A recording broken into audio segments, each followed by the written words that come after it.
Buenas tardes, sean todos bienvenidos y bienvenidas, o bienvenidas y bienvenidos a esta mesa 3 de evaluación, metodología, resultados e incidencia en la mejora del programa Progresa, Oportunidades, Prospera, más conocido ahora como POP. Para el Consejo Nacional de Evaluación de la Política de Desarrollo Social, Coneval, la generación de información objetiva que contribuye a la toma de decisiones es un proceso fundamental en la mejora del diseño y operación de los programas y en las estrategias del gobierno. La evidencia producto de la información analizada por medio de métodos cualitativos y cuantitativos, en ocasiones novedosos, es un valioso insumo para los tomadores de decisiones, tanto para identificar áreas de oportunidad como para distinguir qué funciona y qué no, y también para identificar cuáles son los elementos operativos que deberían ser considerados para mejorar los programas. A poco más de 2 décadas del inicio del POP, se reconoce a este programa como una de las principales experiencias política social focalizada en México.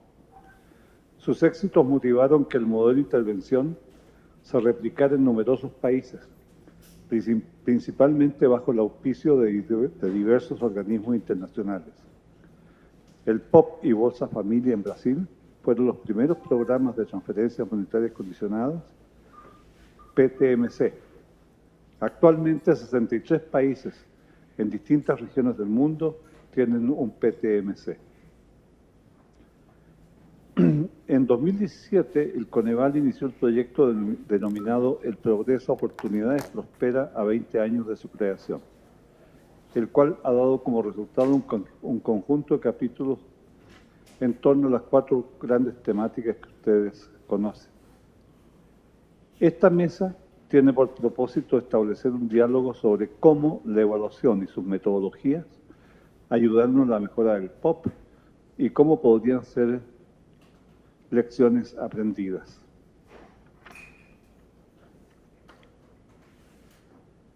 En la mesa tenemos la gran alegría de tener a 4 ponentes. A mi lado derecho está Susan Parker, quien escribió el capítulo 9, la evaluación de Progreso, Oportunidades, Prospera, logro después de 20 años y retos para el futuro. Doctora en Economía por la Universidad de Yale, es profesora investigadora del Centro de Investigaciones y Docencias Económicas y de la Universidad de Maryland. Fue asesora de Progresa de 1997 a 1999. Posteriormente ha sido evaluadora del programa y formado parte de su grupo asesor de evaluación. Voy a ir leyendo la semblanza en la medida en que los vaya presentando, así que dejo con ustedes a Susan. Me paso el micrófono. Gracias. Perfecto, muchas gracias, Fernando, y muchas gracias a Coneval por la organización y a Eliana por todo el trabajo del libro y pues todos los que han estado participando en el libro. Mira, mi capítulo me tocó resumir algunos de los resultados cuantitativos que salieron de la evaluación, sobre todo enfocando en la evaluación aleatoria.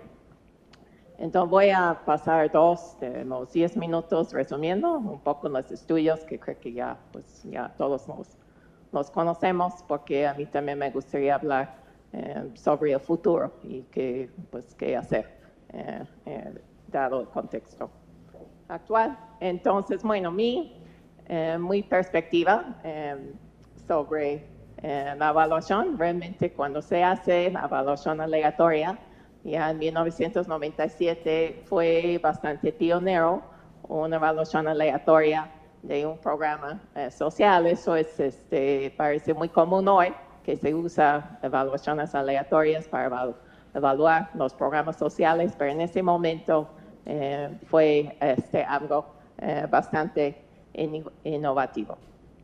Resultado tanto de la evaluación como la publicación de las bases de datos fueron más de 150 publicaciones académicas en revistas nacionales e internacionales. Eso hace que POP es de los programas más estudiados en el mundo, de los programas donde más se sabe sobre sus efectos.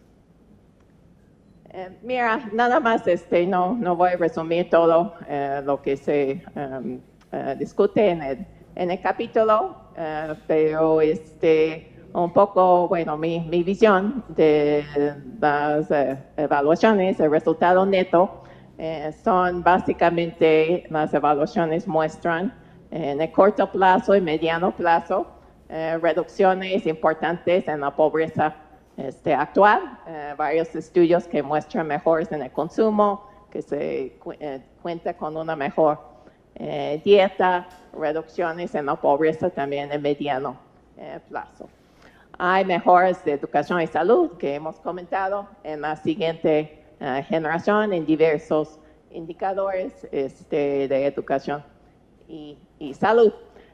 Quizás la parte que es más nueva y todavía se está pues desarrollando esa literatura es cuáles son los efectos del programa de más largo plazo, ¿no? Que quizás estas son las preguntas de más interés, ¿no? ¿Cuál es el efecto de un niño, o sea, que creció en un hogar de próspera?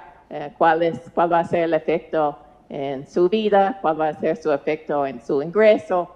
¿Cuáles son los efectos de largo plazo? Y hay pocos estudios así porque, bueno, uno tiene que esperar a que el niño crezca, ¿no? A ver qué pasa con sus resultados cuando es adulto, pero ya empieza a haber algunos estudios también sobre estas preguntas que yo diría que no son tan claras, ¿no? Los resultados, como quizás fue, por ejemplo, en el área de salud, ¿no? ¿Cuál es el efecto de Prospera sobre la nueva generación en el ingreso?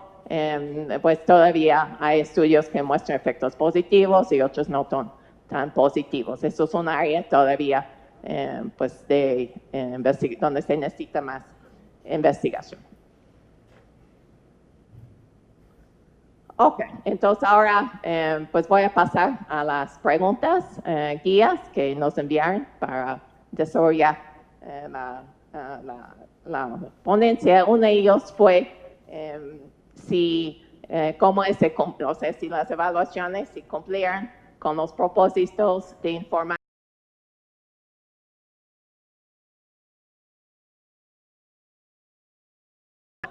del contexto actual, pues yo creo que sin duda se cumplió en muchos sentidos, ¿no? Empezando con la continuación del programa durante varios sexenios, que realmente nunca había sucedido con los programas sociales anteriores.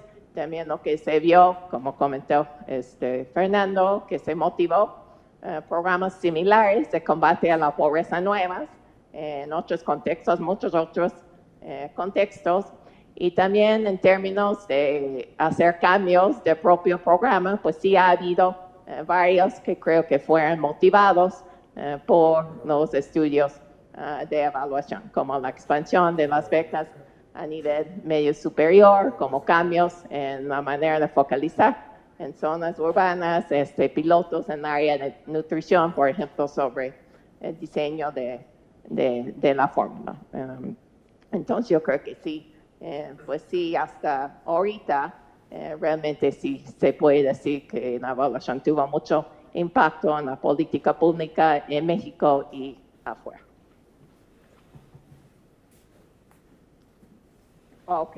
Y bueno, la otra pregunta que voy a comentar es, bueno, la información que fue generada por las evaluaciones, cómo se puede usar en la política actual y futura, ¿no? Y bueno, lo que yo pienso realmente, quizás a diferencia de algunos, yo creo, bueno, que la eliminación de Prospera, pues es una tragedia para los hogares beneficiarios, pero yo no estoy deprimida, no, más bien estoy como más motivada, porque yo creo que la evaluación ahorita es todavía más importante y deben seguir, porque justamente pues la historia no ha acabado, ¿no? Hay que ver qué va a pasar ahora, por ejemplo, con la pobreza rural. Yo creo que es muy probable que vaya a aumentar mucho en la siguiente medición. Y también hay que ver, o sea, si no evaluamos, es también como abandonar, ¿no?, a los hogares beneficiarios. Yo creo que hay que seguir evaluando a ver cómo les está yendo a los beneficiarios sin el programa, ¿no? ¿Cuál es su experiencia? Como, bueno, Meche y Agustín también han estado comentando. Tengo un ejemplo aquí, justamente tengo una intervención que tenía, bueno, el objetivo de evaluar la transición de pagos en un grupo de comunidades de Prospera, que les cambiaron a recibir su pago en tarjeta en lugar de recibirlo en efectivo. Y nuestro trabajo de campo final para esta evaluación hicimos en el estado de Hidalgo en marzo de 2019, ¿no?, que justo fue pues en medio, ¿no?, de estos cambios. Y bueno, lo que pusimos una sección como el último minuto sobre cómo están viviendo los cambios, y sí, pues sí están bastante desesperados, no tienen información, no tienen nada de información sobre qué va a pasar en el programa. Por lo menos así fue la situación en marzo. Entonces yo creo que es un tema a seguir, ¿no?, una experiencia actual de las beneficiarias sin el programa. Por otro lado, creo que sigue siendo, tenemos en México pues una generación, ¿no?, que creció, ¿no?, con el programa, que tuvo el programa por 20 años en el hogar, y es súper importante conocer cuáles son los efectos de largo plazo, ¿no?, lo que acabo de mencionar, ¿no?, cuáles, porque no se quita, o sea, el programa ahorita ya no está en su forma anterior, pero no se quita de que hubo una generación de hogares que tuvieron el programa 20 años, y impactos en el largo plazo, pues por supuesto que va a tener. Ok, entonces, y finalmente, la importancia de eso a nivel internacional hay los resultados de qué pasa en México son de muchísimo interés. Yo hace poco fui a Tanzania a presentar resultados sobre México. Había 20 países, ministros de 20 países en África que estaban súper interesados en cuál eran los resultados de la evaluación. Entonces, gobiernos de todas partes sí están pues mirando hacia México, porque es el primero, bueno, junto con Brasil, en tener resultados de largo plazo. Bueno, ¿cómo se puede promover las evaluaciones futuras? Lo primero, creo, es hay que preservar la información generada, ¿no?, por el programa. No sé en el estado actual de esto, pero el padrón de beneficiarios actual y histórico, los paneles de los escasez, la información sobre montos recibidos. Yo no sé si es algo que Coneval puede hacer, concentrar la información, porque finalmente, pensando en el futuro de cómo se va a evaluar los efectos de largo plazo, pues lo que más se está usando en la academia para evaluar efectos de largo plazo son datos administrativos, ¿no?, que se juntan con las encuestas a los hogares. Tienen muchas ventajas, por ejemplo, que dan impactos representativos. Entonces, por otro lado, que se mencionó antes, contar con el CURP de los beneficiarios es algo que va a permitir, ¿no?, más adelante, pues ligar los datos, quizás con registros de IMSS y Hacienda y otros.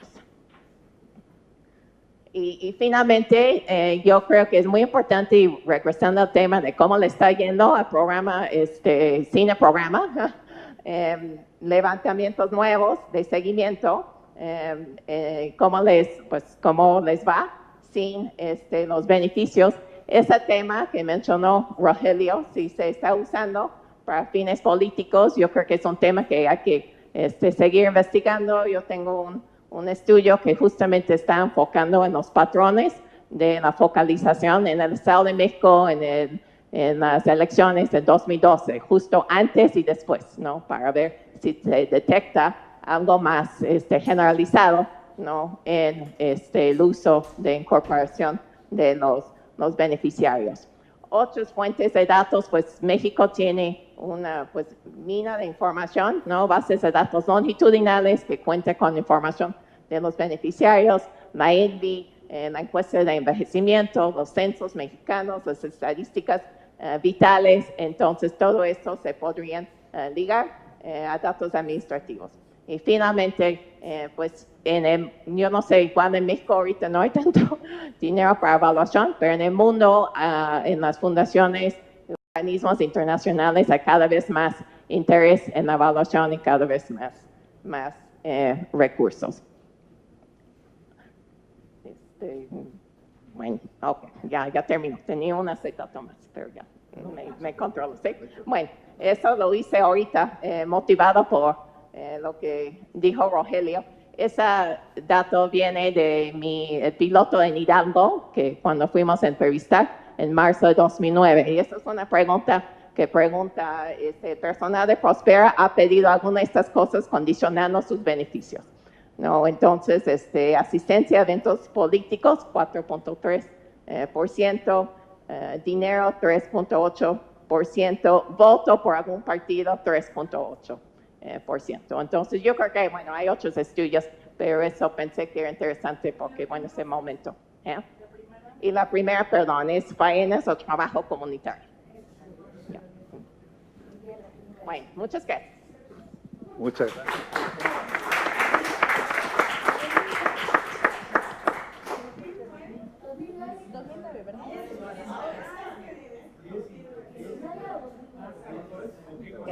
Ahorita, 2019. Ahorita, en marzo. Que se vio en 2009. No, es 2019. 2019, perdón. Es el español a veces.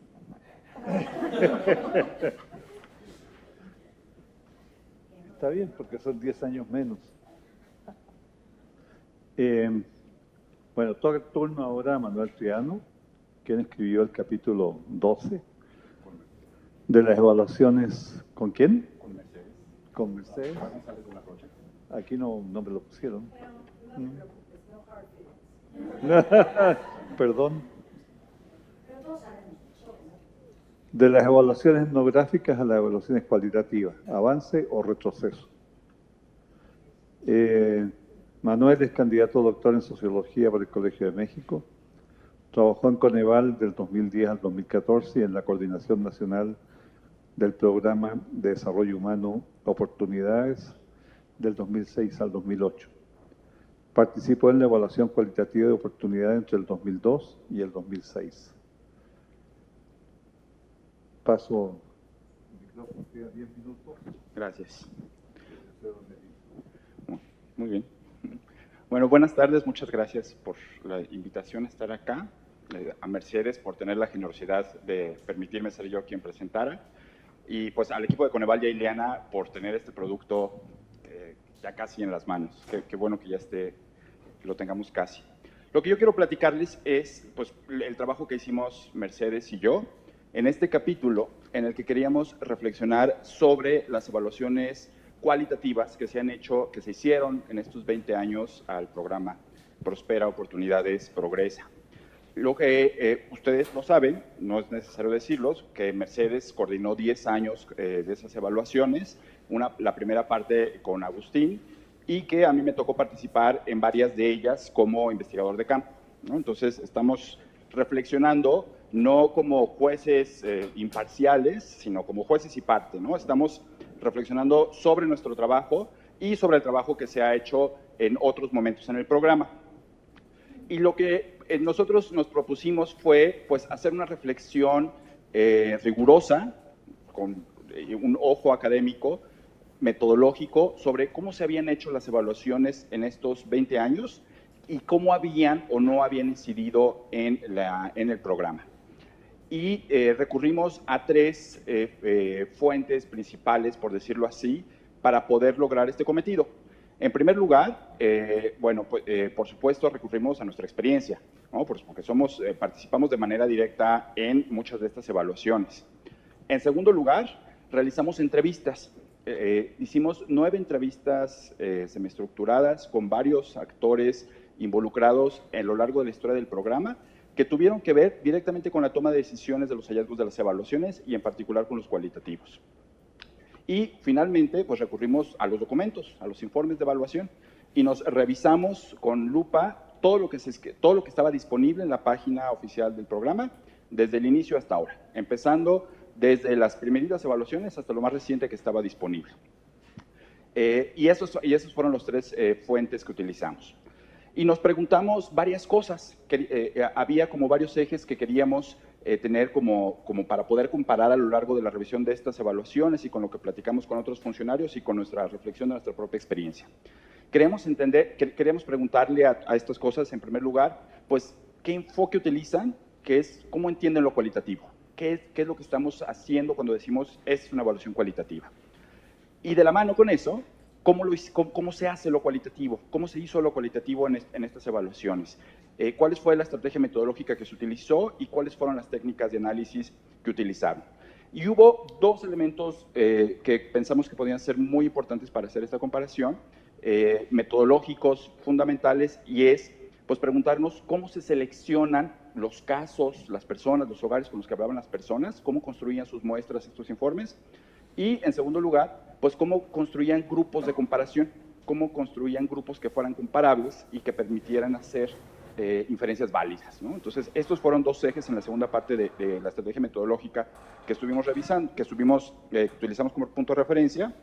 En tercer lugar, pues la utilidad de los resultados, si lo que se concluye en las evaluaciones cualitativas sirve para tomar decisiones o más bien pues son anécdotas muy bien escritas, muy bien contadas, relatos curiosos, pintorescos sobre la vida de los pobres, de la población próspera, o por el contrario, eran relatos rigurosos, bien fundamentados, que podían permitir concluir cosas que se tradujeran en decisiones del programa, ¿no? Estos fueron como algunos de los criterios transversales que utilizamos para reflexionar sobre las evaluaciones cualitativas.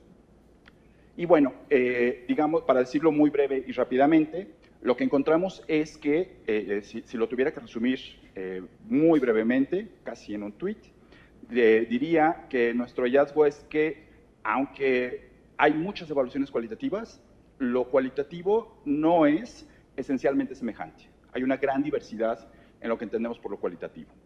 Y al meternos a revisar las evaluaciones, los informes que se hicieron, lo que vimos es que pues, podríamos categorizar en 3 periodos las evaluaciones que se han hecho, que se hicieron en los 20 años del programa.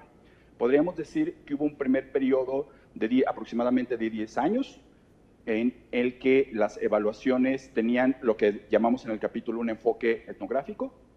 Después hay un periodo de transición de 4 o 5 años en los que desaparecen casi las evaluaciones cualitativas. Hay algunos ejercicios, pero son más bien cosas muy puntuales, muy específicas, que dan pie a decir, pues en estos años no hubo evaluación cualitativa. Y finalmente en los últimos años, los últimos 4 o 5 años, en los que se retomó el ejercicio de solicitar evaluaciones cualitativas, pero ya no fueron evaluaciones como en el primer periodo, que podemos llamar etnográficas, sino propiamente cualitativas. ¿Y qué queremos decir? Lo explicamos en el capítulo con mucho detalle. ¿Qué queremos decir con estas distinciones? Bueno, las evaluaciones cualitativas, las del tercer periodo, las más recientes, digamos que en contraste con las del periodo etnográfico, se distinguen por varias razones. Una, ¿quién las hace?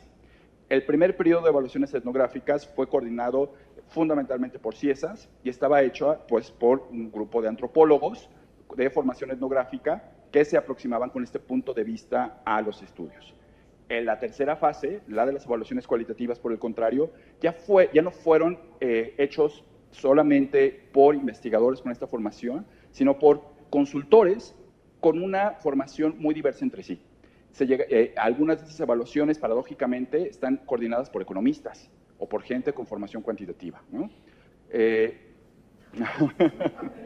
Lo cual es muy interesante, porque eso se refleja en decisiones metodológicas que se toman, ¿no? Entonces, el cuidado en estos 2 rubros que yo decía al principio, cómo se construyen las muestras y cómo se construyen grupos que puedan ser comparables, cambió de manera muy pronunciada entre estos dos periodos. Mientras que en los primeros 10 años era muy claro y explícito que respondían a criterios analíticos, que lo que buscaban era poder hacer inferencias rigurosas, en el segundo periodo esto se diluye en los informes de evaluación. Ya no es tan claro cómo seleccionan a las personas que están entrevistando, si las seleccionan porque se las sugirió el servidor público local, si las seleccionan porque es la que quiso platicar. Ya no es tan claro eso en todos los estudios.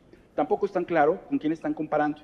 Si en el primer momento lo que se buscaba era poder comparar para poder intentar buscar efectos, en el segundo momento más bien se privilegian los casos por los casos. Se estudian ciertas unidades de observación, de análisis, pero ya no hay, se pierde este énfasis en la comparación. Entonces, digámoslo así, por utilizar una frasecilla rara, pues se pierde un poder explicativo para poder concluir razonablemente sobre lo que se está hablando. También otro elemento contrastante es que en los primeros 10 años parecía que había una agenda de evaluación, por lo menos de mediano plazo.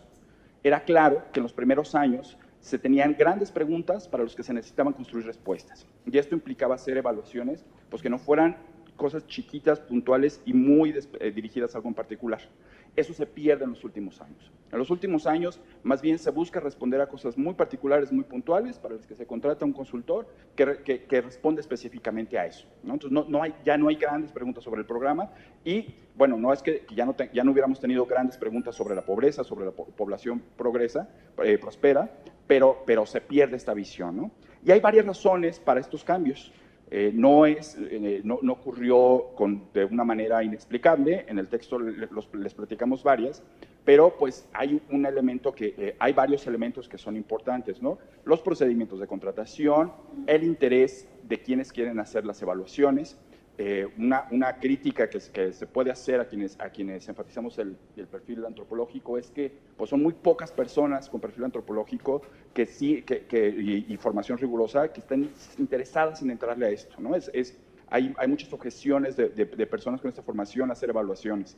Y entonces lo que pasa es pues, que quienes llegan, son quienes sí están interesados en hacerlos y que no necesariamente tienen esta formación.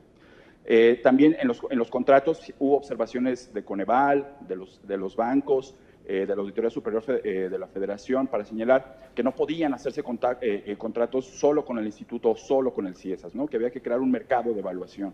De distintas maneras y con distintos énfasis se hicieron esos comentarios, ¿no? Eso se tradujo en lo que pasó en el tercer periodo que les mencionaba. Bueno, y hay otras cosas más que con detalle explicamos y narramos en el capítulo, pero para no comerme los minutos que tengo, pues solo quisiera resaltar que también la incidencia de las evaluaciones es muy distinta en los tres momentos. La incidencia de los hallazgos de las evaluaciones, ¿me quedan cuántos? ¿3 minutos? Es muy distinta. Es muy distinta y tiene que ver con la interlocución entre los académicos y quienes están en las posiciones de toma de decisiones. Hay 2 momentos clave para entender esto: la evaluación de 10 años y la evaluación de 20 años. ¿Qué pasó? Relatamos en el capítulo qué pasó en la evaluación de 10 años. O sea, es una gran evaluación cuantitativa y una gran evaluación, o no tan grande, pero una evaluación cualitativa. La evaluación cuantitativa tiene muchísimas dificultades, no puede concluir contundentemente, y la cualitativa encuentra cosas que no es que no se pudiera encontrar con los instrumentos cuantitativos, pero que por diversas razones lo cuantitativo no lo logra. Y en lo cualitativo se logra documentar de manera rigurosa y muy bien hecha que sí hay cierto efecto del programa. Y en los 20 años, ¿qué es lo que pasa? Los 20 años que corresponde con ese tercer momento que encontramos en la revisión, la de las consultorías, es que se hace una gran evaluación por los 20 años del programa, una evaluación de largo plazo, y no se solicita ninguna evaluación cualitativa ni etnográfica que pueda aportar algo, ¿no? Entonces resulta muy paradójico que con las dificultades que se tuvieron a los 10 años, no se hubiera pensado en decir, oigan, lo cualitativo puede decir algo, puede aportar evidencia que sirva para tomar decisiones, y más en este contexto de la transición de administración y de los 20 años del programa.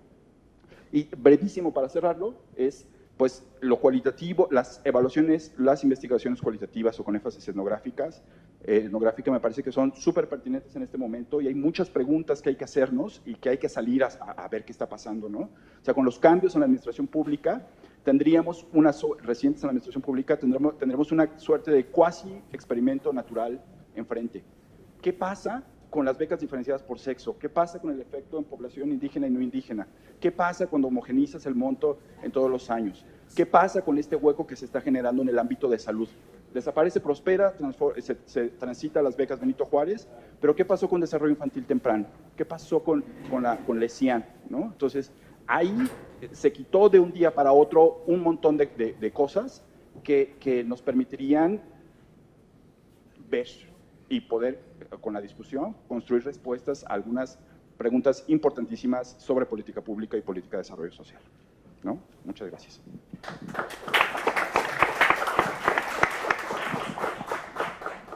Gracias, Manuel. Se está empezando a poner bonito esto. Le toca ahora el turno a Citlali, quien hizo un trabajo con Juan Pablo Gutiérrez, que está a su izquierda, pero él en realidad está sustituyendo a Mauricio Hernández. No es que estemos los dos falsos, aclaramos de una vez. Citlali, de 2000 a 2009, se desempeñó en la Dirección de Evaluación Externa del POP, Antes Oportunidades, donde asumió la dirección del área en los últimos 2 años. Posteriormente ha sido consultor investigador independiente, ha realizado estudios relacionados con el POP y otras intervenciones de política pública, lo que le ha permitido tener un conocimiento cercano de la evolución y los resultados del POP. Su capítulo, que es el 14º, se llama Relevancia de la evaluación del progreso Oportunidades Prospera, 20 años de experiencia. Adelante. Gracias.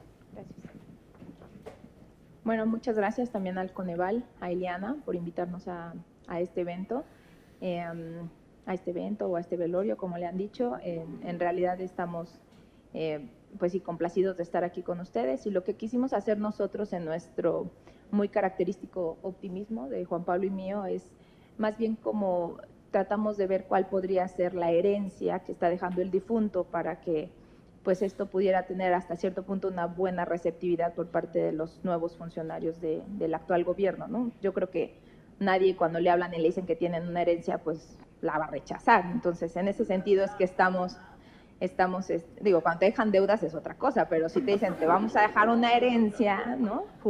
Una herencia que te puede ayudar a muchas cosas, pues sentimos que podría tener una buena receptividad. Y entonces, en ese sentido, nosotros queremos resaltar algunos aprendizajes del proceso, no así de los resultados de la evaluación del POP a través de estos 20 años de experiencia. La siguiente, por favor. Bueno, el contenido me lo voy a saltar para supeditarme al tiempo.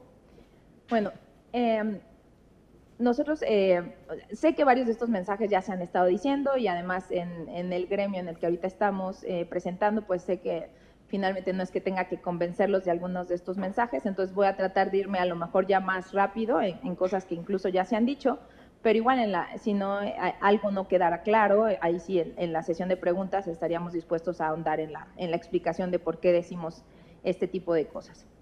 Para nosotros es un mensaje claro, es decir, evaluar se debe considerar como una inversión y no tanto como un gasto, siempre y cuando obviamente las evaluaciones cumplan con estándares de calidad, sean rigurosas, transparentes, etcétera, ¿no? En ese sentido sentimos que se debe de pensar que evaluar es necesario y que no representa un gasto. Aun cuando se trate de buenas iniciativas o intenciones, lo cierto es que gastar sin evaluar puede llevar a un desperdicio de recursos, como ya se tienen varios casos pues en la historia, ¿no? ¿Por qué? Porque muchas veces si no evalúas no te das cuenta que a veces hay fallas desde el planteamiento de la teoría de cambio, en su planteamiento o incluso en los supuestos, ¿no? que se planteen erróneamente, y eso obviamente va a hacer la crónica de un fracaso anunciado realmente. Y también muchas veces si no evalúas no te das cuenta que puede ser que tengas la mejor teoría de cambio, el mejor diseño, pero las fallas en la implementación simplemente no te van a llevar a los resultados esperados. En este caso, pensamos que obviamente asignar recursos con un referente o una guía respecto a qué funciona o qué tiene potencial de funcionar es eficiente. En este sentido es donde importa muchísimo esto de volvemos a lo de la teoría de cambio, ¿no? O sea, plantear muy bien qué es lo que quieres evaluar y obviamente partiendo también desde cómo es que está hecho el diseño de tu programa. Y, por ejemplo, si la equidad también, no solo hablamos de eficiencia, si la equidad, por ejemplo, es también un objetivo explícito de la intervención, sabemos que la evaluación también puede contribuir precisamente a promover mayor equidad. ¿Por qué? Porque los programas insertos, los programas que toman en serio los procesos de evaluación para una mejora continua, pues sabemos que finalmente lo que van a hacer es ir mejorando sus tiros de precisión a partir de la evidencia de las evaluaciones y con eso, si su objetivo es lograr la equidad, pues sabemos que al final de cuentas lograrían mejores resultados en ese objetivo. Entonces, estas son de las cosas que rescatamos en este sentido de por qué sí es muy pertinente o relevante evaluar, aunque eso implique recursos. Importa identificar el destino, pero también la ruta a llegar a él. Lo que nosotros pensamos es que realmente es sencillo lograr consensos respecto a los objetivos macro de las intervenciones o de las políticas, ¿no? ¿Cuál es el destino o el fin último? En ese sentido, creo que lograr el consenso respecto, por ejemplo, qué es lo que se busca al final en el largo plazo de una intervención, bueno, lograr el bienestar de la población, pues ahí difícilmente va a haber gente que diga, no, eso no es lo que se quiere o no es algo que se busca, más en esta era de que tenemos un fuerte enfoque en los derechos que están en la Constitución. Sin embargo, lo que sí pensamos que es menos sencillo y hay que tenerlo muy en mente es cómo consensuar qué resultados previos se necesitan alcanzar para que realmente tengamos esa mayor probabilidad de lograr el fin último y también cuáles son esos mecanismos o instrumentos que necesitamos utilizar para llegar a alcanzar ese fin último. Entonces, es necesario reconocer en este sentido que sí, van a existir muchas rutas o muchas alternativas posibles, pero hay que aprender a identificar cuáles realmente no nos van a llevar al destino. Entonces, habría que descartarlas. De aquí que la importancia muchas veces de comenzar con una sistematización de qué se ha hecho, cuáles han sido buenas prácticas, qué resultados se han tenido, e incluso de las malas prácticas también para no volver a caer sobre los mismos errores. Eso es parte también de lo que debería ser esos aprendizajes para definir teorías de cambio que realmente sepamos que tienen una potencial de éxito.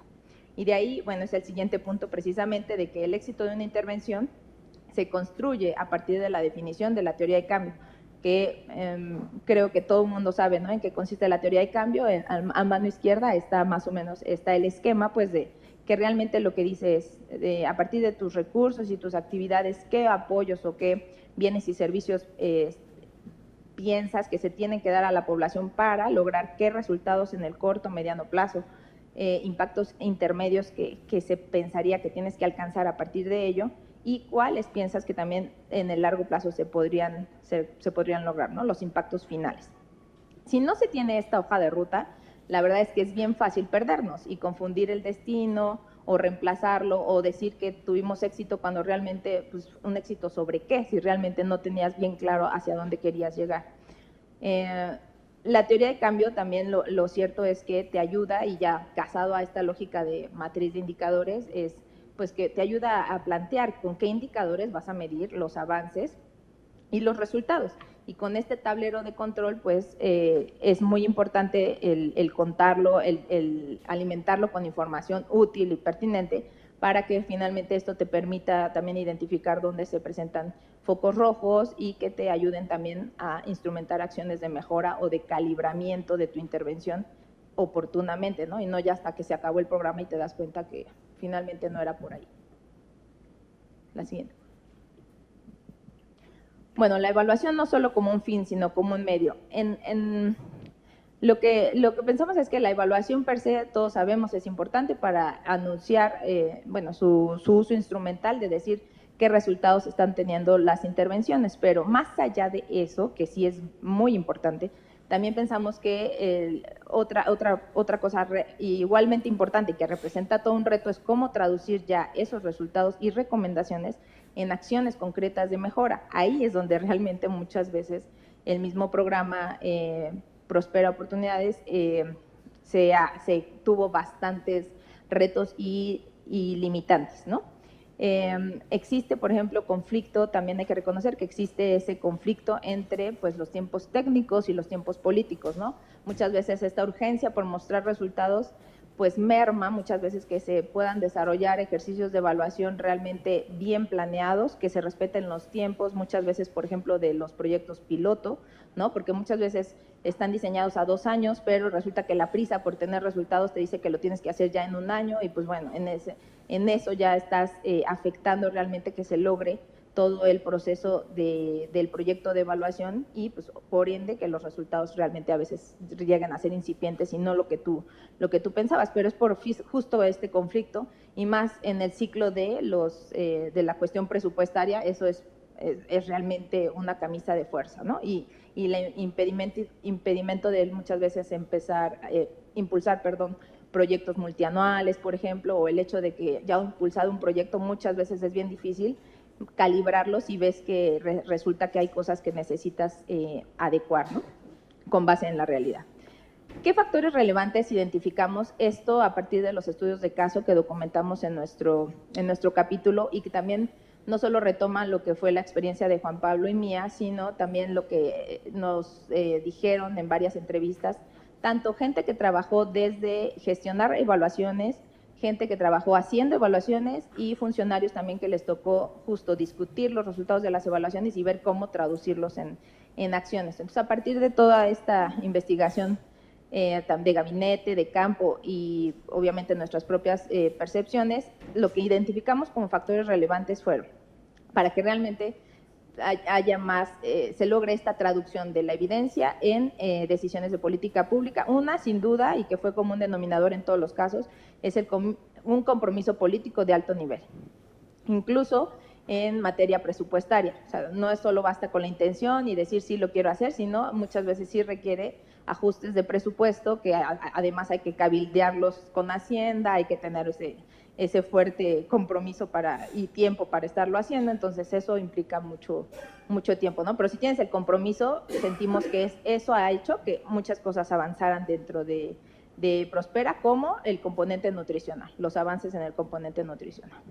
También se requiere liderazgo político con destacada capacidad técnica y de gestión para usar la evidencia en la toma de decisiones, identificar los aspectos susceptibles de mejora e impulsar las acciones o ajustes necesarios, asegurar o incluso reforzar la capacidad institucional del programa y de sus socios, ya sea Prospera, pues tenía socios muy específicos, ¿no?, que participan en su operación, pero incluso cualquier otro programa que ya no fuera de esta forma interinstitucional, es necesario, siempre pues van a actuar en conjunto con otros programas, entonces es necesario que se asegure la capacidad de sus otros socios muchas veces para poder avanzar en ciertas recomendaciones que van más allá del programa. E idealmente también se recomienda que haya asesoría y acompañamiento técnico del equipo evaluador a lo largo del proceso. La siguiente, por favor. Es necesario evaluar con directrices para potenciar su uso. Se debe de reconocer a lo largo de los 20 años de experiencia de la evaluación del programa, del proceso, que pues en este caso intervienen diferentes actores, ¿no? Gobierno, academia, los organismos de cooperación, y los cuales también tienen diferentes intereses o diferentes agendas, ¿no? Y por otro lado también tienen diferentes pesos relativos. Estos pesos relativos en el capítulo explicamos cómo también en algún momento han sido más altos, no sé, por parte de la academia y del gobierno, y en algunos han decrecido y de repente ha tenido mayor peso relativo, no sé, los organismos de cooperación internacional. O sea, esto se ha dado, ha variado a lo largo del tiempo. Pero bueno, hay que reconocerlo y en este sentido la recomendación es, o sea, ya me pasé. En este sentido la recomendación es que hay que alinear incentivos. ¿Cómo los podemos alinear? ¿Cuáles son los factores relevantes? Definir una agenda de evaluación explícita y con una visión integral, y en este sentido fomentar esta definición mediante un proceso participativo. Que la unidad evaluadora tenga también un fuerte liderazgo técnico y destacada capacidad de gestión para coordinar el proceso, definir las directrices generales y a lo mejor sí ajustarlas si es necesario y blindar la agenda. Es decir, no estar cayendo en tentaciones de hacer otros estudios, consultorías, etcétera, que muchas veces no vienen a retroalimentar realmente al programa en lo sustantivo. Consolidar un equipo técnico asesor de la evaluación y también considerar como la participación de actores de los diferentes sectores, en el entendido de que los problemas deben de ser resueltos ya con una lógica más multisectorial, ¿no? En un enfoque sistémico. No toda la evidencia es igual de útil para la toma de decisiones. Bueno, aquí me puedo saltar quizá los primeros 2 puntos, que es, ya lo mencionaron mucho, ¿no? De la cuestión anecdótica, pues no siempre, no la puedes usar para justificar tomas de decisiones y mucho menos de la envergadura como desaparecer o no un programa, sino que realmente lo que se requiere en estos casos es sí basarte en abordajes que sean metodológicamente rigurosos. Y de ahí la recomendación nada más, a partir de lo que hicimos en campo, es que realmente se sugiere una mirada integral. Las evaluaciones de impacto realmente anuncia o emite efectos promedio, que muchas veces pueden enmascarar la existencia de heterogeneidades en los resultados, ¿no? Ya sea por género, por contexto, por grupo indígena, incluso por al tipo de servicio al que acudía la población. Entonces, es necesario para ello reconocerlas explícitamente y complementar los análisis para, por ejemplo, usando métodos mixtos, haciendo evaluaciones con un enfoque integral, con un enfoque sistémico, utilizar o explotar de mayor forma el monitoreo operativo, la evaluación de procesos y, claro, los datos administrativos, si estos son de calidad. Y por último ya, nada más, ¿qué interrogantes nos quedan en el contexto actual? Pues básicamente de desaparición de Prospera. Una interrogante es cómo se está planteando, pero bueno, no creo que pues no vamos a tener respuesta a estas preguntas, pero ¿cómo se está planteando hacer una evaluación ex post de los efectos de la desaparición de Prospera en los hogares, incluyendo aspectos no meramente los típicos indicadores, sino aspectos también socioemocionales como la depresión, el estrés, el empoderamiento de las mujeres? ¿Qué está pasando en ese sentido? Por eso la mirada quanti-quali es muy importante. Contar con una línea y también que se está planteando para realmente tener una línea de base que permita evaluar los impactos de la transición de las familias al programa de becas. ¿En qué número han sido transitadas? No se sabe, es parte de la poca transparencia que todavía no se tiene de cuántos realmente sí tienen el cobijo del programa de becas y cuántos quedaron totalmente desprovistos de apoyos. Por otro lado, es qué rol tiene para la actual administración la unidad de evaluación dentro del programa que se encarga de ver el monitoreo y evaluación, el Coneval y la academia, ¿no? ¿Qué rol están viendo ahora si la academia finalmente fue la que ha participado en todos estos años y ha generado evidencia metodológicamente sólida? Por otro lado, al acotarse el esquema de becas educativas, ¿por qué no, al reconocer la heterogeneidad de las condiciones de la población, por qué no pensar en otorgar montos diferenciados por diferentes condiciones que sean relevantes? Y otra última, que también han insistido creo que todos, es qué apoyos se están brindando para suplir aquellos del componente salud, el componente alimentario, incluyendo la suplementación de los niños, de la población objetivo a la que iban dirigidos. Es todo, gracias.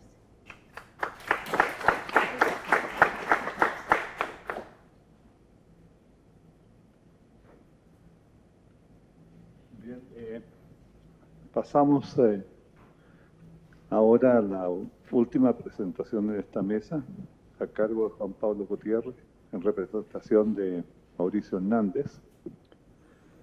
Juan Pablo es doctor en Salud y Políticas Públicas por la London School of Hygiene and Tropical Medicine. Es investigador en el Centro de Investigación en Políticas, Población y Salud de la Universidad Nacional Autónoma de México. Ha sido evaluador externo del POP desde 2001, principalmente en temáticas de salud y comportamientos entre adolescentes. Adelante, por favor, Juan Pablo. Te aviso cuando estemos a 2 minutos. Voy a reponer los minutos que son de Mazatlán, entonces voy a terminar en 7, no sé. Bueno, antes de empezar, un par de comentarios. Bueno, no tengo una presentación, como se comentó, estoy ocupando el lugar que iba a tener Mauricio Hernández en esta mesa. Platiqué brevemente con Mauricio, que se le complicó estar acá. Pero digo, lo que estaba pensando es que en buena medida, y ya lo veremos en la discusión si es como el sentimiento común. O sea, en realidad no es tanto, me parece, como la frustración de que desaparezca el programa per se, ¿no? O sea, no es un asunto de el programa debería existir por siempre, porque la verdad es que la lógica propia del programa es, pues debería terminar en algún momento, ¿no? El programa, lo que quisiéramos en algún momento, o que quisimos todo el tiempo, es que dejara de ser necesario, ¿no? Seguía siendo necesario. El asunto hoy también, pues yo creo que todos podemos reconocer que cada gobierno tiene decisiones de política, ¿no? Define una agenda de lo que busca atender, y en ese sentido, pues la definición de las políticas está en esto, ¿no? Entonces, pienso que no es tanto se fue el programa, el asunto es el cómo se fue el programa, ¿no? Yo pienso que para mí la lectura inicial, al menos en lo personal, como la frustración inicial fue, bueno, el programa generó durante 20 años una cantidad impresionante de evidencia mostrando qué cosas sí estaban funcionando, ciertamente también documentando dónde había problemas, porque no es ese el sustento para decir cancelamos el programa porque de acuerdo a la evidencia no funciona, ¿no? Eso, pues yo creo que ahí todos no podríamos cuestionarlo, ¿no? O sea, si la evidencia dice no sirve, bueno, pues entonces está bien, lo cerramos, ¿no? Pero creo que el tema es, parecería que no se miró la evidencia que estaba, ¿no? Lo que todavía hace algunas semanas uno podía entrar a la página de evaluación del programa y encontrabas todos los documentos de evaluación que se hicieron en los 20 años, ¿no? Hace una semana, ¿no? Ya estaban solo las bases de datos, ya no estaban los documentos, ¿no? Como que se va perdiendo este asunto de cuál es la evidencia que se generó, ¿no? Y yo creo que eso es muy importante, sumamente grave, ¿no? O sea, la evidencia que debía haber informado la transformación del programa parece que no se usó y al mismo tiempo parece que está desapareciendo, ¿no? Y en ese sentido, el segundo punto que quería señalar es, pues justo este libro es parte de esa evidencia que se generó del programa. Muy importante que el libro exista, ¿no? Que el libro se pueda usar, que sea un libro citable, ¿no? Más allá de la versión electrónica, pues necesitamos un libro que tenga un ISBN que podamos decir, aquí está documentado, ¿no? Entonces, la solicitud a Coneval de que el libro exista y que pueda ser ya referenciado, podemos decir, aquí está la evidencia de lo que se generó. Yo, bueno, cuando platicaba con Mauricio sobre las preguntas en la mesa, bueno, lo primero dos ideas que venían a la mente es, bueno, tenemos la información más reciente generada desde el ámbito de salud, es lo que se obtuvo en el análisis de la ENSANUD, módulo Prospera de 2018, ¿no? Y yo creo que eso es parte importante de lo que sí se hizo con el programa y con Prospera, con Oportunidades, con Progresa, ¿no? Este asunto de buscar documentar, ¿no? Seguramente saben, ¿no?, que la ENSANUD general, la Encuesta Nacional de Salud y Nutrición General 2018, no está aún disponible porque se levantó mucho después que el módulo Prospera, ¿no? Porque en su momento, ¿no?, cuando se buscaron los recursos para realizar la encuesta, únicamente Prospera dijo en ese momento, yo sí pongo el monto, ¿no? Entonces, se hizo incluso un operativo de campo distinto, ¿no? Y se presentaron resultados que pues, documentan que se mantiene la reducción en desnutrición en los menores de 5 años, que se incrementó la seguridad alimentaria, ¿no? Las comparaciones que se hacen en el reporte del ENSANUD Prospera 2018 entre 2012 y 2018. Pero también, bueno, documentan los retos, ¿no? O sea, muestra la encuesta que hubo un incremento en la anemia en las mujeres, ¿no? Que eso, pues, parte de las preguntas que surgen es cómo se puede analizar eso, ¿no? Pero que el elemento es que se fue generando en esos 20 años, ¿no? Y incluso tan reciente como 2018, datos nuevos que mostraban cuáles eran las condiciones de esta población, sí con muchos retos metodológicos, ciertamente, ¿no? O sea, decir, comparamos a esta población contra quién, ¿no? ¿Quién es el grupo de referencia para la muestra Prospera en una encuesta nacional?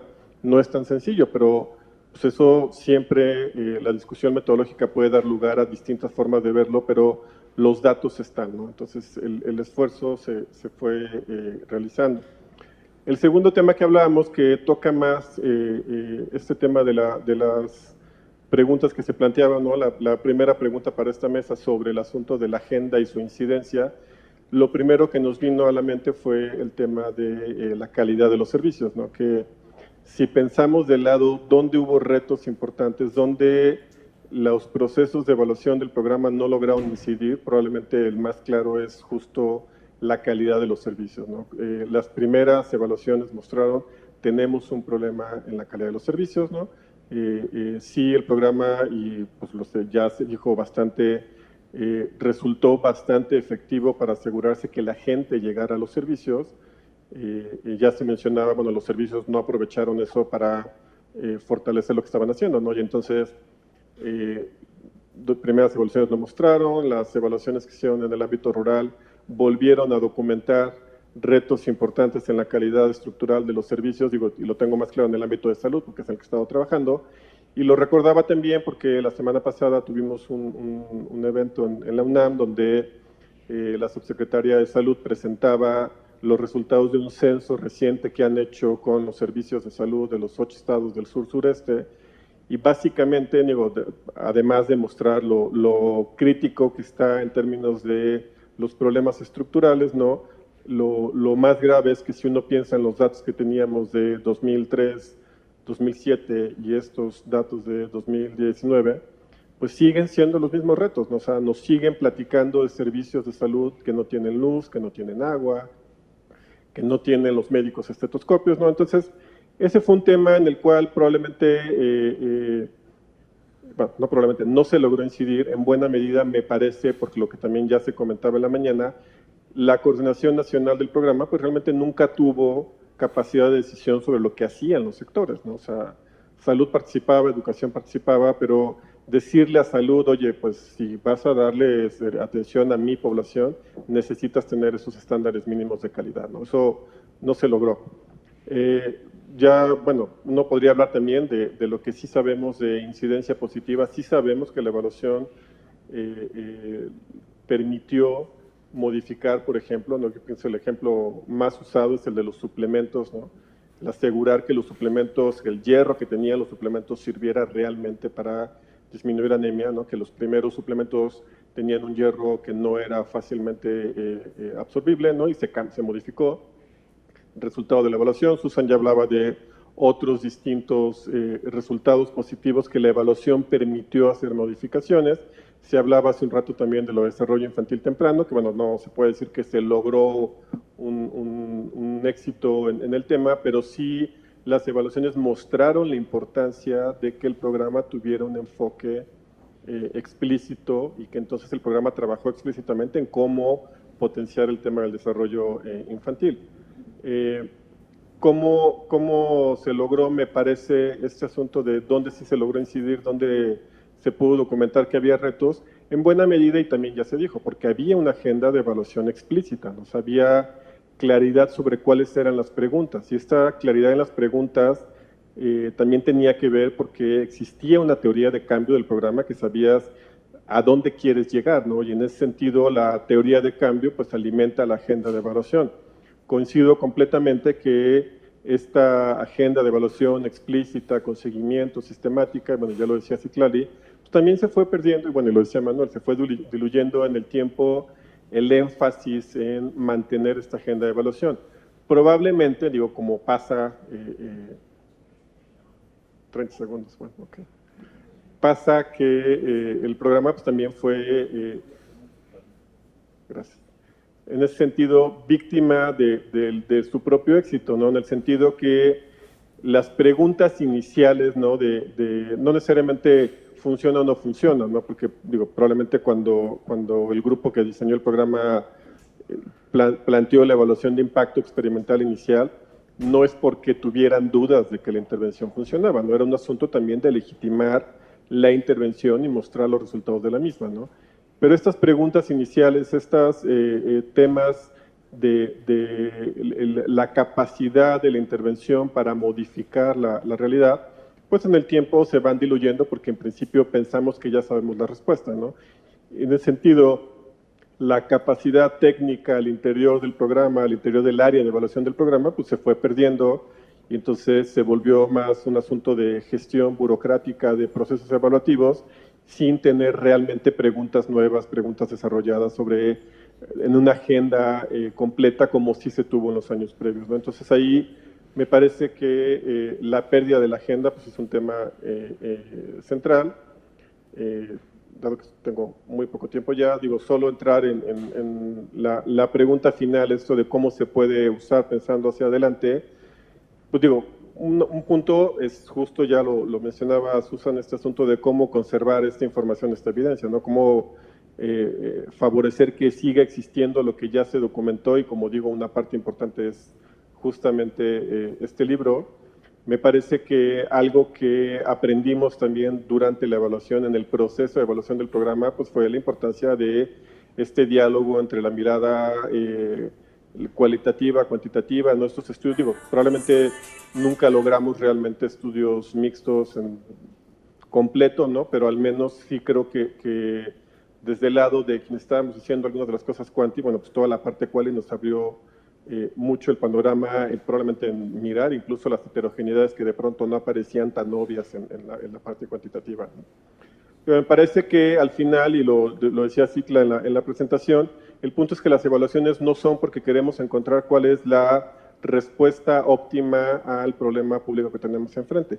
La verdad es que hay alternativas de respuestas, ¿no? Y estas alternativas de qué decisión quiere hacer un gobierno en particular, pues ciertamente tiene un componente político, ¿no? Pero el asunto sí es asegurar que lo que se decide hacer, pues sí está dentro de este conjunto de intervenciones que sí van a apuntarle a resolver el problema público de fondo, ¿no? Entonces, me parece importante, ya se dijo, usar la evidencia de los estudios, ¿no? Usar esta evidencia para incidir en el bienestar.